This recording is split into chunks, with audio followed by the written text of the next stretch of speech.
ప్రభునందు ప్రియ దేవుని జనగమా, ప్రతి ఉదయం దేవునితోని ఆధ్యాత్మిక కార్యక్రమానికి మిమ్మలను ప్రేమతో ఆహ్వానిస్తూ ఉన్నాను. నేటి వాక్య ధ్యానముగా ఆదికాండము 39వ అధ్యాయము 6వ వచనము నుండి 9వ వచనం వరకు దేవుని వాక్యాన్ని చదువుకొని ధ్యానం చేసుకుందాం.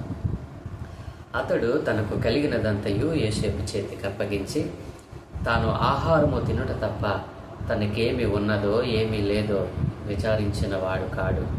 యోసేపు రూపవంతుడును సుందరుడునై ఉండెను. అటు తరువాత అతని యజమానుని భార్య యోసేపు మీద కన్ను వేసి తనతో శయనించుమని చెప్పాను. అయితే అతడు ఒప్పక, నా యజమానుడు తనకు కలిగినదంతయు నా చేతికి అప్పగించెను కదా, నా వశమున తన ఇంటిలో ఏమి ఉన్నదో అతడు ఎరుగడు. ఈ ఇంటిలో నాకంటే పైవాడు ఎవడునూ లేడు.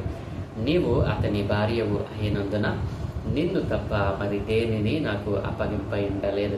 కాబట్టి నేనెట్లు ఇంత ఘోరమైన దుష్కార్యము చేసి దేవునికి విరోధముగా పాపము కట్టుకుందనని తన యజమానుని భార్యతో అనెను. ఆమెన్. ప్రభునందు ప్రియ దేవుని పిల్లలారా, చదువుకొనబడిన లేఖనం నిమిత్తమై ప్రార్థన చేద్దాం.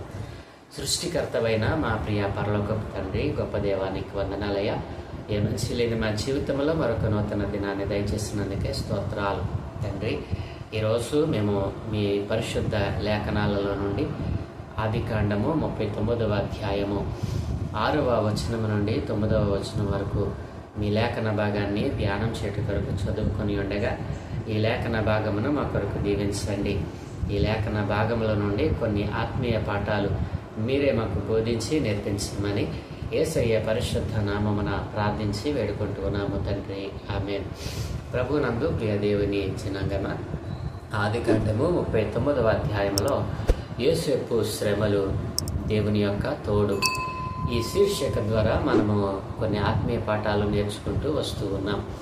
ఆ క్రమంలోనే యోసేపు మరి ఐగుప్తుకు తీసుకుని రాబడినప్పుడు ఫరో యొక్క ఉద్యోగస్తుడైనటువంటి పోతిఫరు యోసేపును కొనుక్కున్నాడు అని, మరి యోసేపు యొక్క సమర్థవంతమైన యథార్థవంతమైనటువంటి పనిని బట్టి మరి దేవుడే యోసేపుకు తోడై ఉన్నాడు అని పోతిఫరు కనుక్కొని తన ఇంటి మీద విచారణకర్తగా యోసేపును నియమించుకుంటాడు.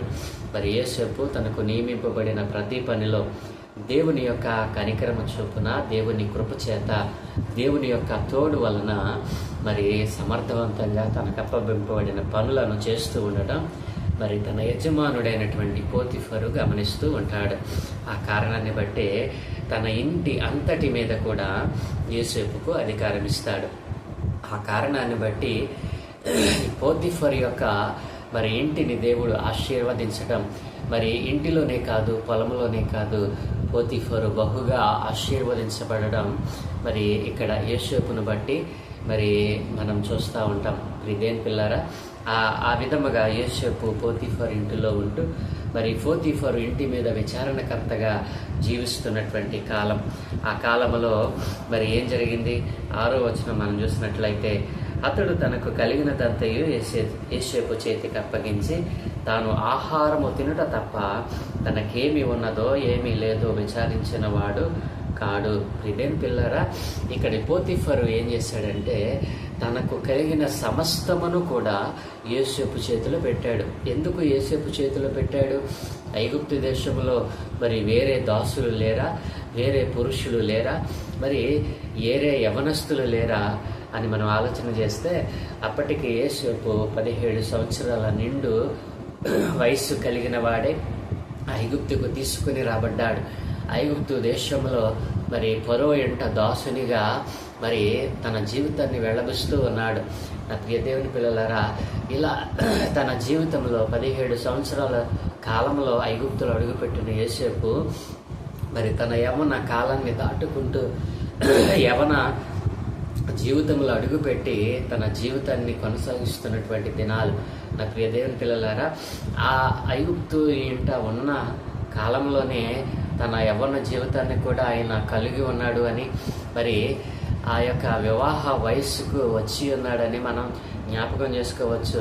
మరి ఈ విషయాలన్నీ కూడా వెంటనే జరిగినట్లుగా మనం ఆలోచన చేయకూడదు. మరి దాసునిగా 17 సంవత్సరాల వయసులో ఐగుప్తుకు రాబడినటువంటి యోసేపు ఆ తరువాత జీవితము ఐగుప్తులోనే కొనసాగించాడు. మరి తన యవన కాలము దాటేంత వరకు కూడా, వివాహ వయసు వచ్చేంత వరకు కూడా మరి ఐగుప్తులోనే ఆయన ఉన్నాడు. ఆ తర్వాత కూడా ఐగుప్తులోనే మరి ఆయన రాజ్య పరిపాలన చేయగలిగాడు. నా ప్రియదేవి పిల్లరా, ఈ రీతిగా మరి యోసేపు ఫరో యొక్క ఉద్యోగస్తుడైన పోతీఫర్ ఇంట ఉన్నప్పుడు మరి ఆ పోతీఫర్ ఏం చేశాడో తెలుసా? తనకు కలిగిన సమస్తాన్ని కూడా యోసేపు చేతిలో పెట్టాడంటండి. హల్లెలూయా! ఎంత గొప్ప విషయము! ఒక దాసుడు తన దేశము కాని దేశములో మరి ఎవరో అమ్మితే కొనుక్కొని తన ఇంటిలో పెట్టుకున్నటువంటి ఒక వ్యక్తికి తనకు కలిగిన సమస్తాన్ని ఇచ్చివేశాడు అని అంటే, యోసేపు యొక్క సమర్థత కలిగినటువంటి పనిలో తనకున్నటువంటి నిబద్ధత అంతకంటే ముఖ్యమైనది. యోసేపుకు తన దేవుడు తోడై ఉన్నాడని మరి పోతీఫరు గమనించగలిగాడు. ఆ ప్రియ దేవుని జనాంగమా, దేవుడు మనకు అప్పగింపబడిన పనిలో మనం నమ్మకస్తులుగా కనపడాలి. ఎలా మనం నమ్మకస్తులుగా మనం కనపడతాం? మరి మనం చేసేటువంటి క్రియలు అలాంటివై ఉండాలి. యోసేపు ఏ పని ఇచ్చినా సమర్థవంతంగా మరి యథార్థతతో ఆ పనిని కొనసాగిస్తూ ఉండటం అన్యుడైనటువంటి పోతీఫరు గమనించగలిగాడు. నిన్నటి దినాన్న ఆ విషయాన్ని మనం ధ్యానం చేసాం. ఆ కారణాన్ని బట్టే పోతీఫర్ ఇక ఏ విధమైనటువంటి మరో ఆలోచన లేకుండా నిస్సంకోచంగా ఈ కుమారుడికి ఈ పని అప్పచెప్తే సమర్థవంతంగా చేస్తాడు అనేటువంటి నమ్మకత్వాన్ని కలిగి యోసేపుకు తనకు కలిగిన సమస్తాన్ని అప్పచెప్పాడు. నా ప్రియదేవుని పిల్లరా, 6వ వచనంలో అదే మనం చదువుకున్నాం. మరి యోసేపు రూపవంతుడును సుందరుడునై ఉండెను అనే మాట కూడా అక్కడ ఉంది. ఈ కారణమే యోసేపు జీవితంలో శ్రమలను తీసుకొచ్చడానికి కారణమైపోతా ఉంది. నా ప్రియదేవుని పిల్లరా, యోసేపు రూపవంతుడు, సుందరుడు, మరి గొప్ప అందము కలిగినటువంటి వాడు యోసేపు.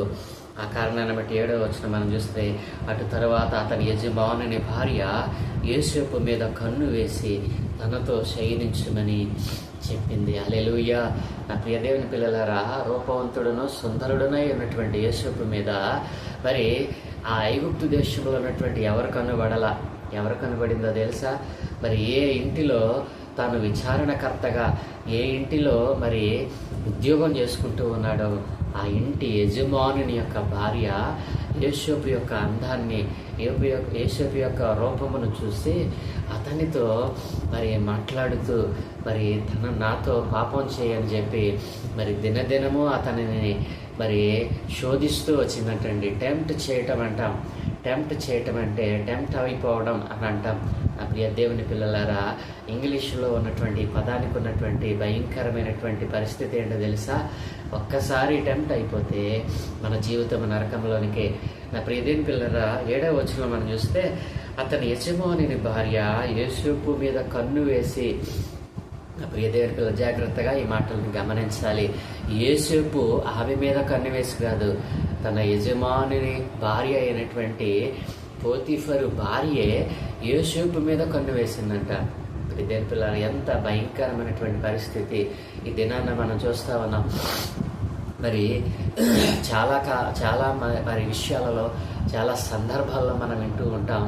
సాధారణంగా పురుషుడు స్త్రీని మరి వలవేస్తాడు, పురుషుడు స్త్రీ కోసం మరి స్త్రీ వెనకాల మరి తిరుగుతాడు. కానీ ఇక్కడ వ్యతిరేకమైనటువంటి పరిస్థితి, స్త్రీయే పురుషుని మీద కన్ను వేయటం మనం ఇక్కడ చూస్తూ ఉన్నాం.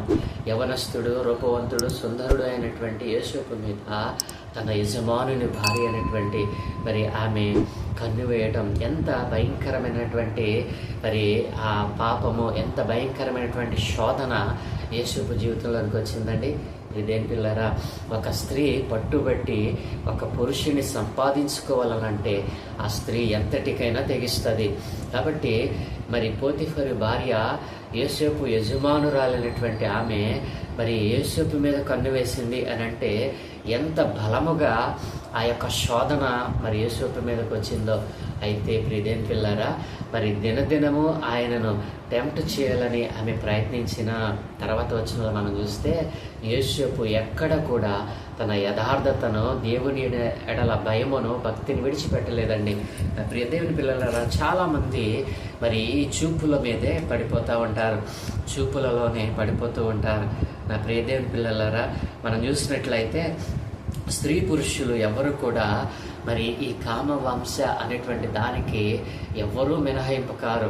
స్త్రీకే, పురుషుడికే ఈ కామవాంఛ అనేటువంటిది చాలా మరి భయంకరమైనటువంటి శోధన.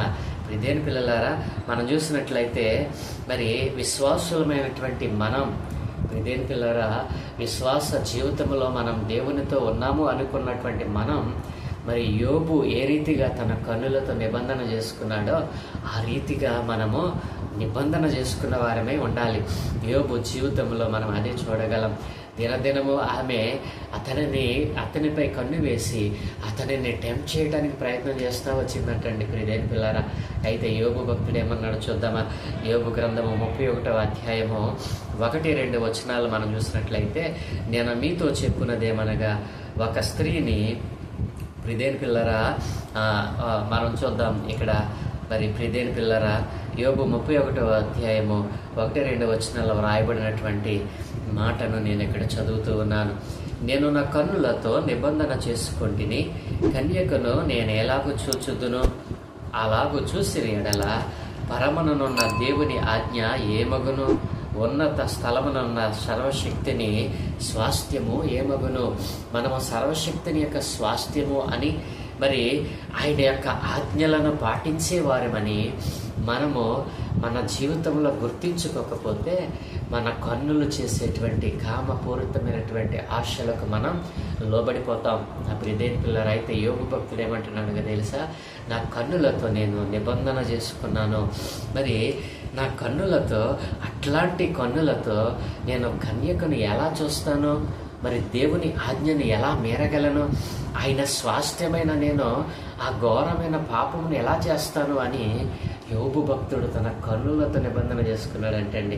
ఇక్కడ యేసపు జీవితంలో కూడా అదే నిబంధన, అదే నిబద్ధత, అదే ఆజ్ఞలను పాటించేవానిగా నేను దేవుని యొక్క స్వాస్థ్యము అని గ్రహించి యేసేపు దినదినము ఆమె అతనిని టెంప్ట్ చేయాలని చూస్తూ ఉన్న యేసేపు తన భక్తిని, విశ్వాస్యతను, దేవుని ఎడల భయమును, భక్తిని విడిచిపెట్టని వాడిగా మనకు కనబడుతూ ఉన్నాడు.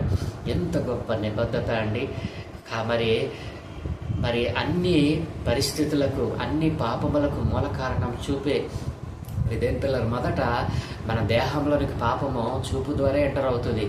ఆ చూపును మరి పడవకుండా, చెడకుండా కాపాడుకున్నటువంటి వ్యక్తిగా యేసు మనకు కనబడుతూ ఉన్నాడు.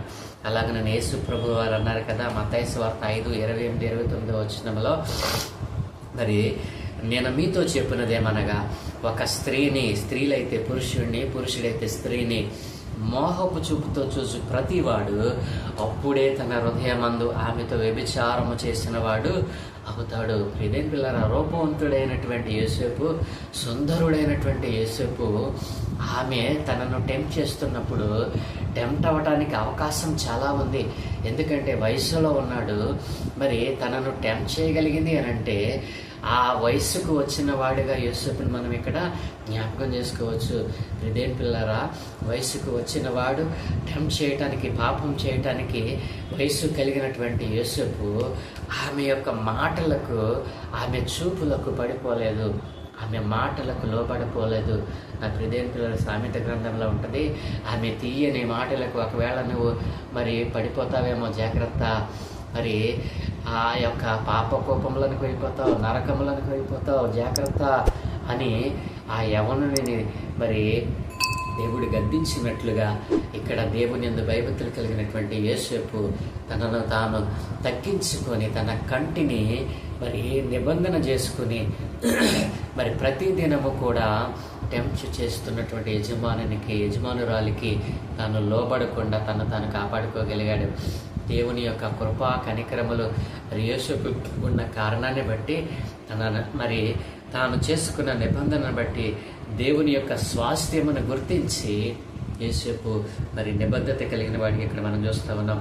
మన కన్నులు ఎక్కువగా వాక్యం వైపు చూస్తున్నప్పుడు, మన ధ్యాస వాక్యము మీద ఉన్నప్పుడు ఇట్లాంటి మరి ఆ కన్నుల సంబంధమైనటువంటి లోక సంబంధమైనటువంటి వాటిని మనం ఎదిరించగలుగుతాం. ప్రియదేని పిల్లరా, చూపుల విషయంలోనూ కామ సంబంధమైన కోరికల విషయంలోనూ మనము జాగ్రత్త వహించాలి. ఎప్పుడో తెలుసా?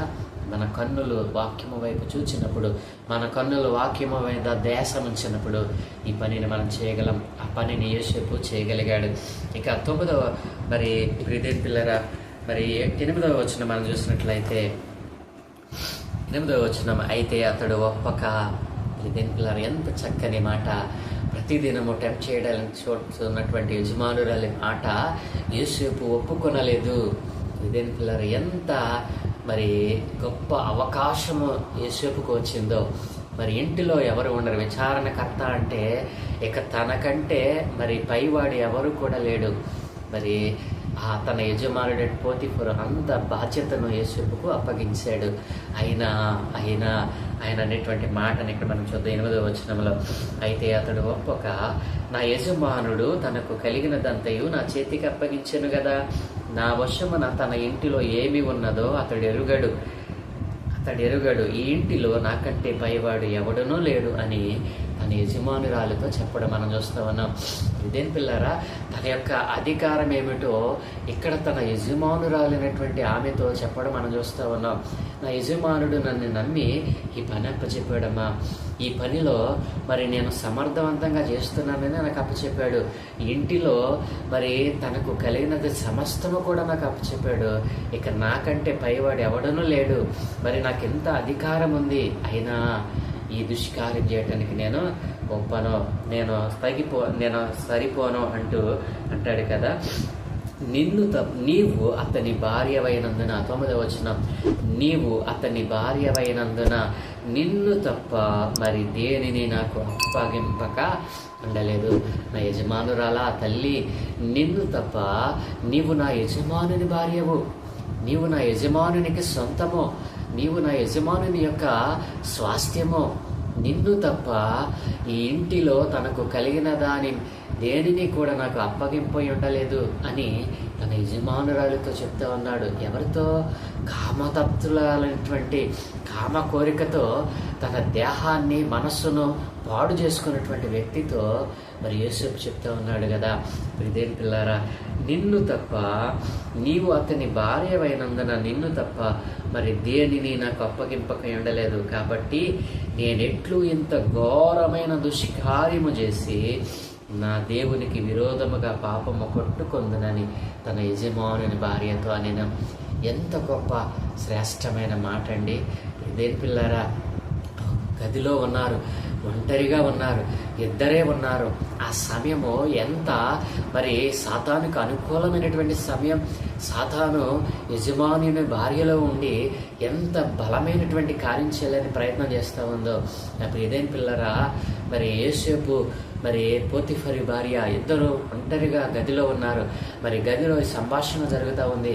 నీవు నాతో శయనించు, నీవు నాకు కావాలి, ఇట్లాంటి బలమైనటువంటి పాపయుక్తమైనటువంటి పలుకులు యేసేపుకు వినపడతా ఉంటే, ఇదే పిల్లరా, మరొక యవనస్తుడైతే, మరొక పురుషుడైతే మరి ఈ యొక్క మరి దినదినము ఆమె చేస్తున్నటువంటి హెరాస్మెంట్కు ఒకసారి చేస్తే పోలా, దీని బాధ తప్పుతుంది అని అనుకునేటువంటి పరిస్థితి నా ప్రియదేని పిల్లరా. కానీ యేసేపు ఎక్కడ ఇలాంటి మరి మాటలకు కానీ, ఇలాంటి మరి కామతప్తమైనటువంటి మాటలకు కానీ, చూపులకు కానీ యేసేపు పడిపోలేదండి.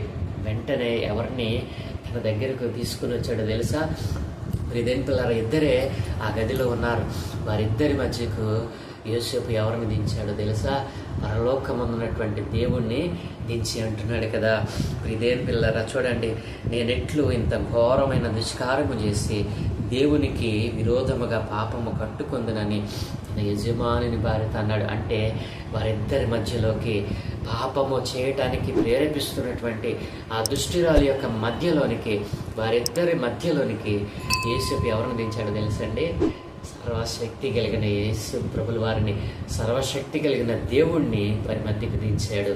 కాబట్టి పాపము చేయటానికి మరి అంత కామతత్వ కోరికతో ఉన్నటువంటి ఆ దుష్టురాలిని యేసోపు దగ్గరకు రాకుండా దేవుడు ఎడం చేశాడు. ప్రియమైన పిల్లరా, చూసారా ఎంత గొప్ప మరి ధన్యత, ఎంత గొప్ప భక్తి విశ్వాసత యేసోపు కలిగి ఉన్నాడో.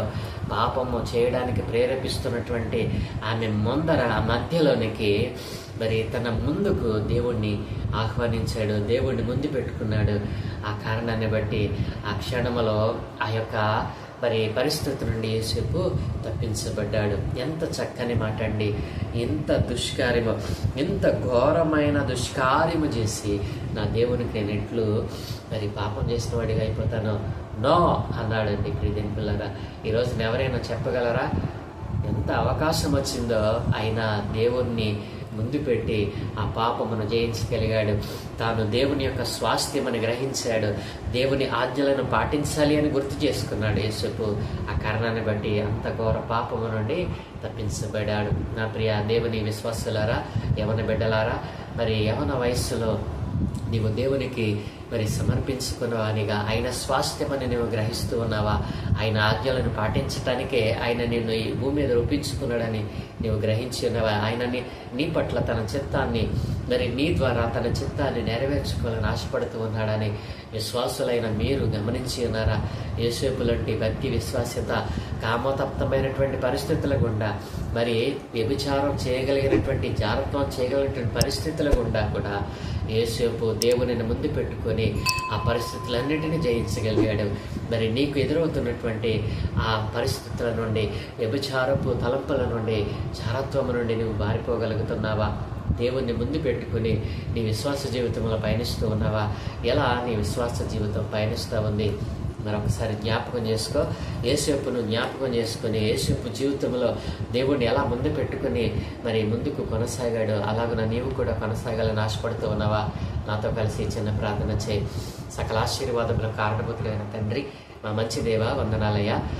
ఈరోజు నాయన మీరు మాకు ఇచ్చిన ధ్యానాంశమును బట్టి వందనాలు అయ్యా. ఇదిగో తండ్రి, దినదినము పాపము వెంటాడుతూ ఉన్న పాపయుక్తమైన జారత్వపు చూపులతో, వ్యభిచార తలంపుతో మరి సుందరుడు మరి బహు అందగాడు అయినటువంటి యేసోపును శోధిస్తున్నప్పటికీ నాయన శోధనను జయించగలిగినటువంటి ఆ భయభూమి భక్తి కలిగిన జీవితమును యేసోపు కలిగి ఉండగా అయ్యా, అంతటి శోధన నుండి తప్పించబడినటువంటి యేసోపు జీవితంలో నుండి కొన్ని ఆత్మీయ పాఠాలు నేర్పించారు. అవును, మా యవన బిడ్డలు, యవన కాలంలో ఉన్నటువంటి ప్రతి పురుషుడు, స్త్రీ కూడా నాయన ఇదిగో తండ్రి, నీ ఎడల